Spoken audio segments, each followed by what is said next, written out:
Oggi stiamo presentando i risultati di un progetto significativo e importante per la valorizzazione della cerericoltura in Maremma, ma non solo. Abbiamo appunto l'esempio in cui il Centro Nazionale delle Ricerche, le università e gli imprenditori agricoli e anche soggetti della trasformazione del mondo agricolo, dei prodotti del mondo agricolo, in questo caso si sta parlando di grani, di cereali, si sono messi insieme per dare, come dire, significato alla valorizzazione di queste produzioni. Un progetto integrato di filiera è un modo diverso di operare da parte delle imprese agricole, che non portano avanti più progetti singoli, ma portano avanti progetti aziendali inseriti in un contesto più ampio di imprese integrate, cioè imprese che collaborano per obiettivi comuni. Per cui è un sistema che lascia parecchio sul territorio, un territorio che da tempo aveva già avviato questo percorso di integrazione e di lavorare insieme, tant'è che il PIF Drago, l'acronimo che è stato dato a questo progetto integrato di filiera, non nasce in funzione di opportunità economico-finanziarie, ma era già nato e ha sfruttato le opportunità economico-finanziarie che il PSR ha reso disponibili e su cui la Regione Toscana ha puntato molto. La Regione Toscana si pone proprio come obiettivo quello di costruire un percorso in cui vari soggetti e anche vari strumenti che operano in questo campo possono dialogare fra di loro, quindi creare un sistema di rete sostanzialmente fra i produttori, gli enti locali, i soggetti pubblici, il mondo scientifico. Stiamo parlando di un piano integrato di filiera o di un piano praticamente strategico operativo. Questi sono i due strumenti in cui questi soggetti pubblici e privati operano insieme, dialogano e producono ovviamente dei risultati. Questo progetto ha avuto degli ottimi risultati pratici perché sono stati ottenuti dei nuovi prodotti che non erano prima in commercio. Abbiamo migliorato alcuni dei prodotti che le aziende locali stavano già producendo, aggiungendo dei contenuti che aumentano la qualità salutistica sia delle paste secche che anche dei prodotti da forno. Abbiamo migliorato i sistemi di stoccaggio del grano e soprattutto abbiamo dato un sistema di lavoro e tutta una serie di informazioni che potrebbero essere utilizzati anche per la parte di marketing e quindi diffusione poi dei prodotti nel mercato, contribuendo anche a innalzare quella che è la conoscenza da parte degli operatori stessi del proprio prodotto e quindi aumentando quindi il livello di comunicazione che loro possono fare. Le scelte dei consumatori indubbiamente sono legate molto a un aspetto emotivo, quindi che cosa può rievocare quel prodotto quando lo sto consumando.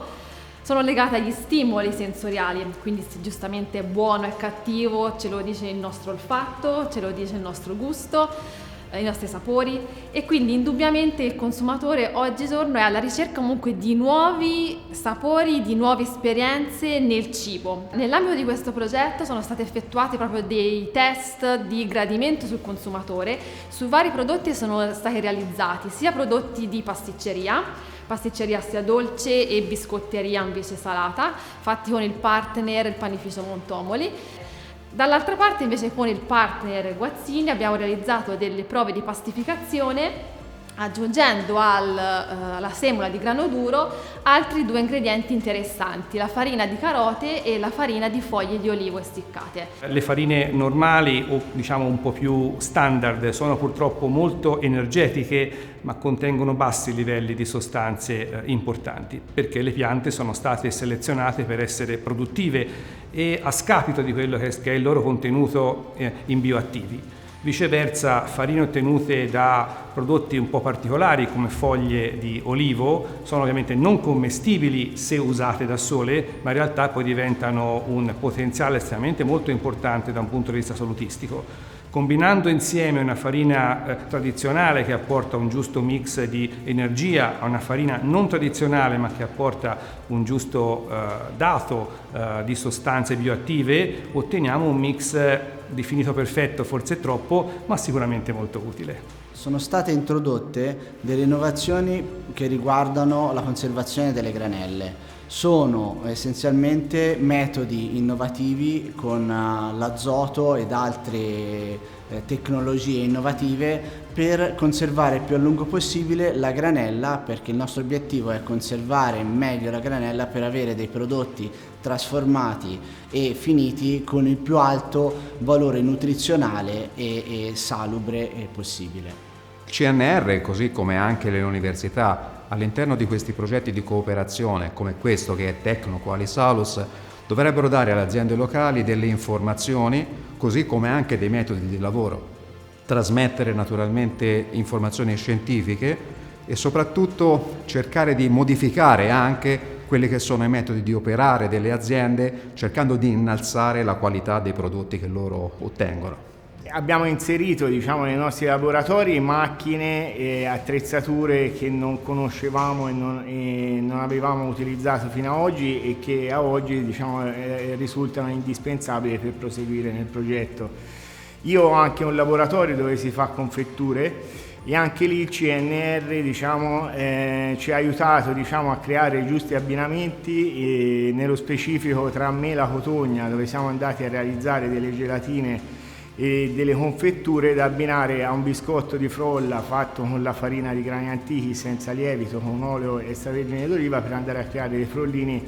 di pasta frolla di grani antichi farciti di confettura o gelatina di mela cotogna. Allora, abbiamo fatto degli investimenti in ambito di macchinari per la trasformazione e macchinari per la conservazione, per quanto riguarda ovviamente il mio processo produttivo.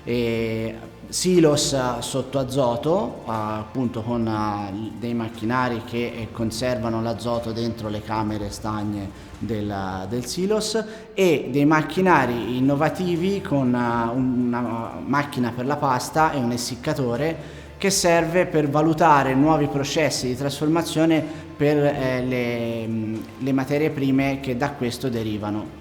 Noi abbiamo un'azienda che già è fornita di un mulino a pietra, un buratto, quindi otteniamo la materia prima trasformata e poi da lì andiamo a lavorarla in un secondo ciclo produttivo, che è quello della pasta e dell'essiccazione della pasta. Il parco all'interno del progetto ha un ruolo particolare, che è quello della disseminazione degli elementi di positività che poi si sono sviluppati, i prodotti, le relazioni con l'attività commerciale del territorio. Ha sviluppato questa attitudine ai percorsi partecipati, ai tavoli in cui brainstorming si ragiona sui progetti e sulle opportunità che si possono sviluppare, quindi ha messo a disposizione questa sua competenza per appunto ragionare insieme al tessuto economico, in questo caso quello degli operatori, dei produttori agricoli, dei trasformatori dei grani, per pensare insieme a nuova progettualità e per far crescere il progetto di cui oggi stiamo parlando, Tecnoqualisalus e Filiera Drago. Creare un progetto di filiera aggregando delle imprese, che è una delle esperienze che il PIF Drago lascerà su questo territorio, ma che lascerà anche la regione Toscana, non è una cosa scontata. Un conto presentare un progetto integrato di filiera laddove la filiera è precostituita, è un conto aggregare delle imprese che poi comunque continuano a lavorare insieme e si uniscono perché hanno degli obiettivi comuni. Questo penso che sia l'esperienza e il significato più importante che questo progetto ha lasciato e lascerà su questo territorio, ma sarà precursore e molto probabilmente aggregherà anche altre imprese. Il progetto Drago innanzitutto lascia una consapevolezza, cioè una consapevolezza che anche qui si può sperimentare, innovare, creare in ambito agricolo e agroalimentare. Lascia alcuni prodotti che fino a alcuni anni fa non esistevano, il pane col sole su tutti, lascia una rete che ha messo insieme esperienze, agricoltori, trasformatori, ristoranti, fino ad arrivare alla grande distribuzione. Lascia un'organizzazione importante che ora si è radicata e è forse uno degli esempi più importanti, più unici nel panorama anche della programmazione regionale per quanto riguarda progetti integrati di filiera, e quindi credo, siccome c'è sempre bisogno di innovarsi e di concepire, ideare nuove strade e nuove vie di sviluppo, che sia una base